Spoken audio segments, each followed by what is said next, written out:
Welcome to CRM Audio. I'm Joel Lindstrom, and I'm joined today with Michael Dohr from Mscrm-Addons. Thanks for having us. So I had to practice saying mscrmaddons.com for a while. Sometimes it's a tongue twister to get all that out. Tell me the story behind Mscrm-Addons. I know you've been around for quite a while. Where did you guys come from? Where did we come from? How did it start? Well, that goes back prior to me joining the company. But it was back in 2005 when Joseph and Christian, our CEO, they decided to start a second pillar within their organization. At that time, Microsoft was kind of entering the CRM space with introducing CRM 1.2 in Europe. And I think there was this presentation going on somewhere in Europe that Christian attended, and it was quite exciting. And the thought being that if Microsoft is starting something new, the possibility that they are able to grow it to something really big is quite high. And additionally, the technology used, even back then, was really good in terms of extensibility and having this extendable XRM platform rather than one of those isolated applications.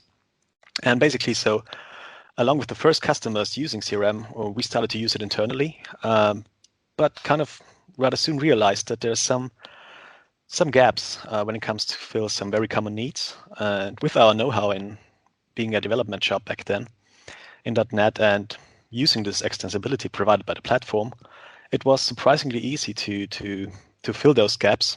So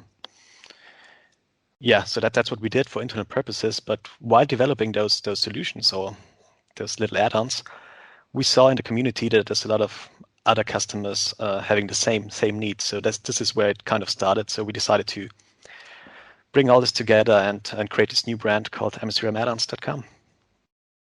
So that was really the starting point. As said, back in 2005. And okay. Yeah, and this is also, when you start, you have to kind of get your head around it and how to make this thing profitable on the longer term. So it was really a lot of a long thought process. How do you enter the market? I think one thing that was key for us was definitely the decision to say, okay, we are strictly not selling or implementing Dynamics itself, nor providing any kind of services, for the reason that we've seen that if we want to build a distribution and partner channel, we kind of have to avoid competition with the partner community. So that was kind of one of the most tough decisions in the beginning, to really let go from any service activities and go the route to work alongside with our partners. And basically, don't make them worry when they bring you in when promoting your solutions. And this is, where it started. Right. So you're not the fox in the hen house. No, we're not. Definitely not. So you're in a lot within the Microsoft Business Applications world. You guys are pretty synonymous with document generation. I think that's still the most popular one I see. Is that what you see, that's your number one add-on? It is, yeah. And surprisingly, it was also, so back in 2005, it was one of the first two solutions we brought to the market. Of course, there was a huge evolution of the platform, but also our product since then. But yeah, it became our flagship early on, and still is our number one product, certainly, yeah. And it still serves a very good niche that Microsoft hasn't plugged with their document templates, given that they're very limited and you can't run them in bulk and you can't do as complex things or conditional logic easily. It's a great add-on. I see some people are more successful with it than others, though. Do you have certain things you found that the people who are the most successful with the Document Core Pack, are there certain things that they do with it that others maybe don't or don't do as well? Yeah. I mean, as you just said, the solution has 14 years of history meanwhile, and it basically evolved from being this very simple solution to create documents with some fields mapped from Dynamics in a local Microsoft Word instance. It's now a full scalable cloud solution with very extensive document generation capabilities, but also a lot of capabilities when it comes to process documents. I'm thinking about printing. E-signing is a big topic nowadays, or the SharePoint integration. Now, having this combination of generation and processing capabilities, we are able to not just create those complex reports, right, but also to process them with very few clicks.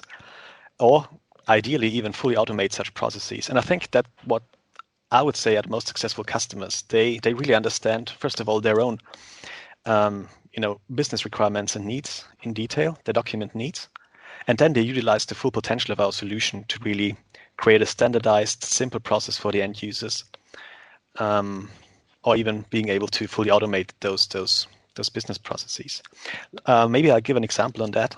If that's okay. Okay. Yeah, sure. So very popular, in accounting, there's a lot of documents in accounting, obviously. And it's still very common that a quote needs to get sent to the customer, right? But, it's not just creating a document that has details of the quote included. You need to convert it to a PDF. You need to create a new email. You need to fill that email with content. Maybe you need to save it to SharePoint. Maybe you need a printed copy for accounting purposes. So you can, of course, use Documents Core Pack to just, have a PDF file and then do all the rest manually in Outlook or in Dynamics, upload to SharePoint, etc. But if you use the full potential of our solution, you might use our tools like one-click actions, where you can predefine such scenarios to really be just a one-button click for the accounting person. Or, staying on this example, you could also completely automate this on quote activation, for example. So I would say those are the most successful customers, or at least they are the ones where I know that they love our solution the most. And that's where I see looks of amazement when I tell people that with Mscrm-Addons Document Core Pack, you can have one button that can print a document, email it to somebody, put it in SharePoint, and do 5 or 6 things all in one step, which is great. I'm thinking of examples where people generate multi-page complex documents and they want to store it. I was talking to a potential client recently, and they had a process that literally had like 15 steps where they were printing the document, they were printing to PDF, they were moving that PDF to a SharePoint site and doing all this complex stuff. I said, you could do that in one step, right? Yeah, that's exactly the things we see on the customer market. There's just a lot of document processes that involve documents, and we really try to help them with the overall process, not just the generation of the document itself. And maybe one thing to add on successful customers, we are always open to, or sometimes it's meanwhile rare, but we run into scenarios where we might not be able to do something they are looking for. But we are certainly aware that our customers are the number one source for ideas or new features to implement, and we see this more like a win-win situation if we cannot do something. Because on one hand, we can potentially solve the customer problem, so it's a win for them by customizing the solution.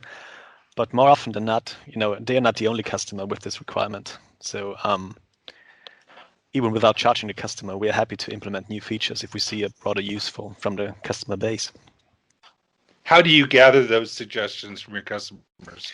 Is there an email that people should send them to, or yeah, basically just reach out to the sales person you're talking to, maybe to the support guys. Basically, every channel we have, if there's a requirement that we cannot fill, it directly goes to the development team, and we do some brainstorming around it, get marketing involved, maybe from placement perspective. There's no specific email, just talk to whoever you're talking to with an Mscrm-Addons. It will be routed correctly from there. Okay, great. So how do you keep up with where Microsoft is going? Because there's constant change. There's 2 compulsory updates in the online world per year now, and occasionally they will do things that will encroach on some of your add-ons. So, for example, one of your other popular add-ons is the attachment extractor. But with the new capacity storage that is now in preview and will be everybody's going to get at their next renewal, attachments are now by default stored in Azure Blob at a lower price. So how does that impact things like attachment extractor when Microsoft adds similar functionality out of the box, or out of the cloud, I should say? Yeah, I mean that's a threat that is always there, kind of. We had solutions on the market for CRM 4.0, and they just went away. Thinking about, we had dashboards for CRM 3.0 and 4.0 before Microsoft introduced them. So it's always, something that can happen, and everybody has to be aware of that is working as an ISV in that space. With respect to the attachment extractor and what you just said around Azure Blob, basically I think it's a good move from Microsoft to go that route, because the reason for bringing the attachment extractor to the market initially was exactly the customers struggling with their attachments and the costs associated to it. So I would say it's not something that I wouldn't call it expected from our end, but definitely something we've been kind of aware of that this could happen. So we try to think ahead.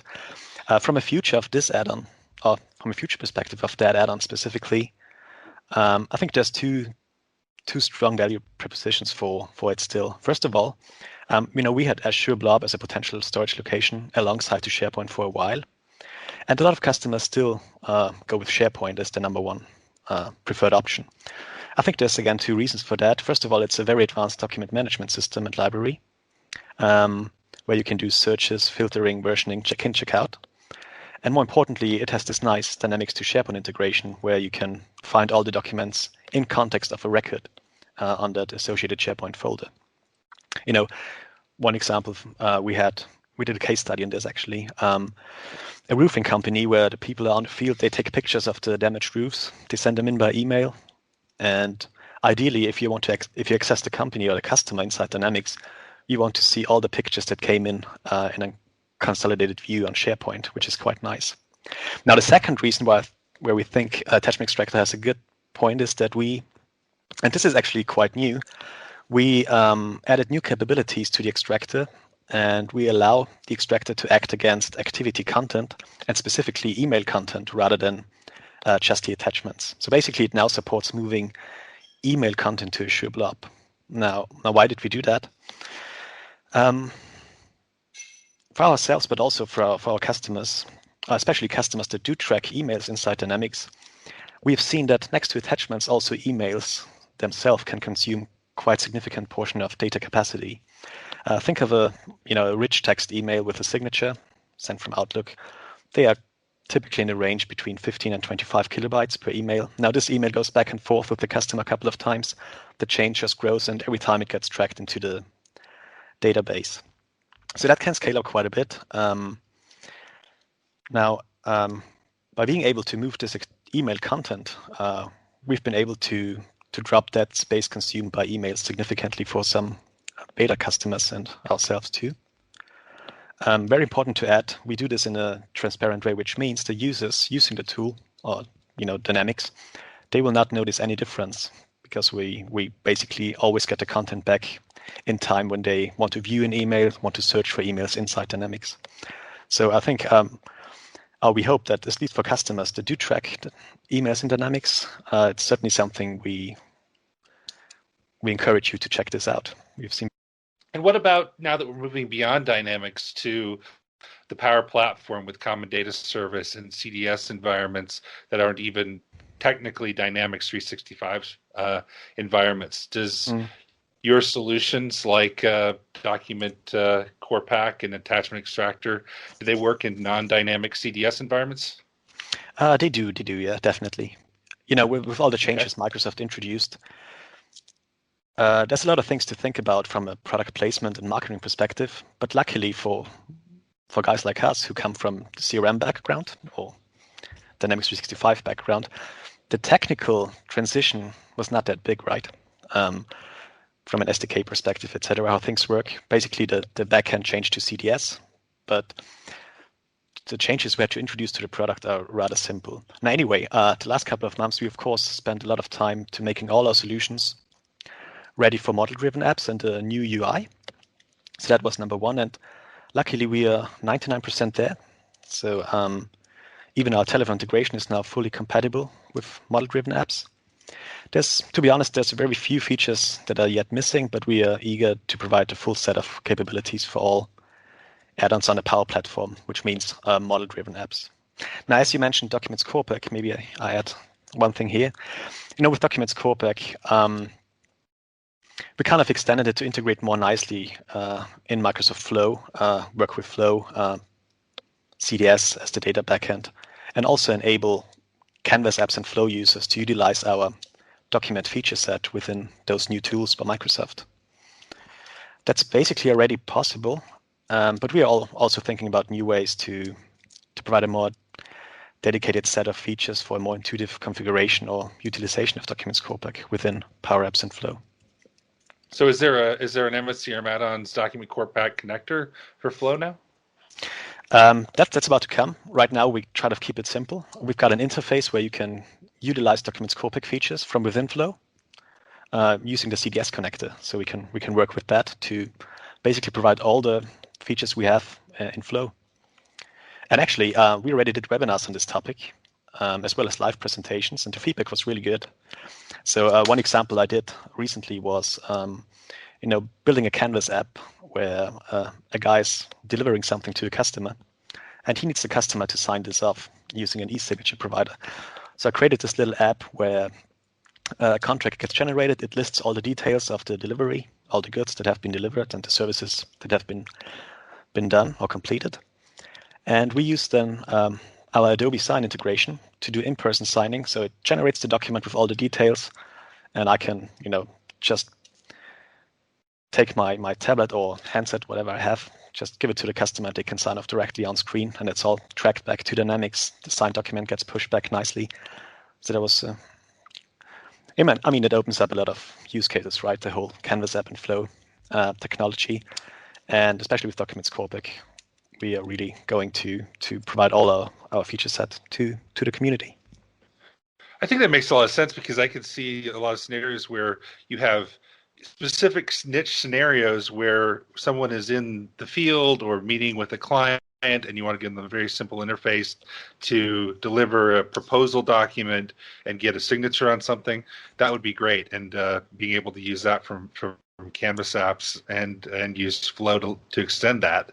That's awesome. And I see there's some standard Microsoft document generation Flow connectors, but it's very technical if you get into document creation through Flow just using the standard connectors. And so I think that there's a big value proposition there for your tools within Canvas apps and Flow that'll make it go way beyond just the CRM world. Yeah, definitely. Maybe one thing to add, we are also, there's a lot of changes also around the whole ISV channel with respect to Microsoft. Right. And we're kind of in the process of figuring out where the new opportunity is within that. But one thing that is also new with respect to Power Platform is the Power Apps Control Framework. I think that's the official name now. There was a lot of name changes around Controls, components. Yeah, we know what you're talking about. PCF. Exactly. PCF, yeah. So with respect to your question about the Power Platform, we of course also investigating heavily to see if it makes sense to transition all our existing add-ons that are integrated into the UI to the new PCF framework. But definitely for the new add-ons to come, we are exploring the PCF right now, and it's a really promising set of tools. A framework. Definitely, and it looks really good. But also, I think the full promise is coming in the Wave 2 when we can leverage PCF controls from within Canvas apps too. Yep, exactly. So this is the exact same thought that we have, and then we want to enable our capabilities via a PCF control within Canvas apps, for example. So, Michael, is there any new add-ons coming out? It sounds like you're focused a lot on bringing your modernizing some of your tools and using some of the new capabilities in the Power Platform. But are there any news or any new add-ons that you wanted to mention? Yeah, sure. So when checking our pipeline at this very moment, I think I already briefly mentioned the most important news to come. It's on one hand the activity content extraction that it looks very promising. So as mentioned before, this is about for customers that do track emails in Dynamics to keep the costs low, because you maybe know that the data capacity price did actually go up quite a bit, whereas the file capacity did go down. Now, another thing that is coming very soon is deep integration into Dynamics marketing, again from a document generation perspective. So we will enable our capabilities also within Dynamics marketing to place our solution within a customer journey. Interesting. When a contact or a record in the journey hits a certain step where maybe you need to send off a contract to have him sign something, or he needs to complete a form. Once the form is filled, you need to get a printed copy, things of that nature.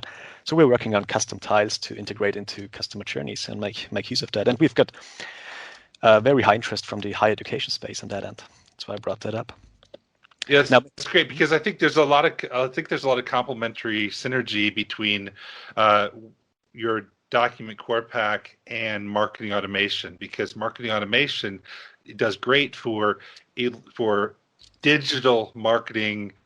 Click a link, see who clicked it, those types of things. But there's a big need for people to do actually still physical mailings and other things like that, and but want to handle them through marketing and branding and everything. So that will fill a big gap, I think.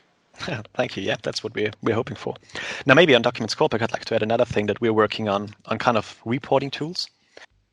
So we will basically provide a reporting tool that is able to handle dynamic filters, like as you used from reports, right? Where you go in, you select a date range, some filters based on an advanced find maybe, to pull the right data. And we are working to enable this for Documents Corporate to provide really good reports and visualize them in a proper manner, with dynamic filters being the key element to this that is yet missing. And in addition to those dynamic filters, we will also enable charting to not just show the data properly, but also visualize it in an up-to-date manner. Let's put it that way. What kind of a chart engine are you using for that? I mean, Microsoft Word doesn't really have charting. Yeah, we are currently exploring 3 different chart engines. The one, Microsoft Word, we kind of stopped there, probably for the reason that you just mentioned. So we are thinking in 2 directions. Nothing specific yet, no decision has been made, but we at least want to be able to provide charting capabilities like the current Dynamics 365 first-party applications have. That'd be great. And we all know SSRS reports aren't getting any love, and some people aren't ready to go to Power BI yet. So something to replace those paginated reports where you can't use T-SQL, but you just need to filter like a pre-filtered type SSRS report for a quote or a proposal would be awesome. Yeah, I mean, that's exactly the use case we've seen, right? Customers, they need maybe not even quotes, but they work with cases. They need to get case reports. Then you want to get stats from the last month and things like that.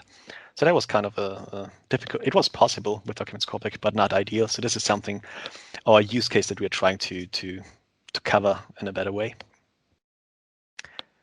Nice. Nice. Yeah, that's great. So again, I'm glad to hear all this innovations happening and making it even better fit for the new world we live in with the Common Data Service and the Power Platform.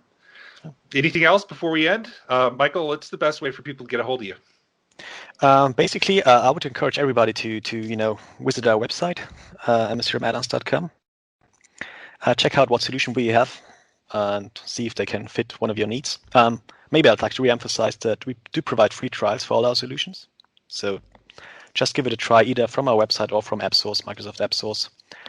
They have no limitation from a functional perspective, and we do fully support them. So if you run into any issues, you have questions, feel free to reach out to us. You can also contact me directly. Contact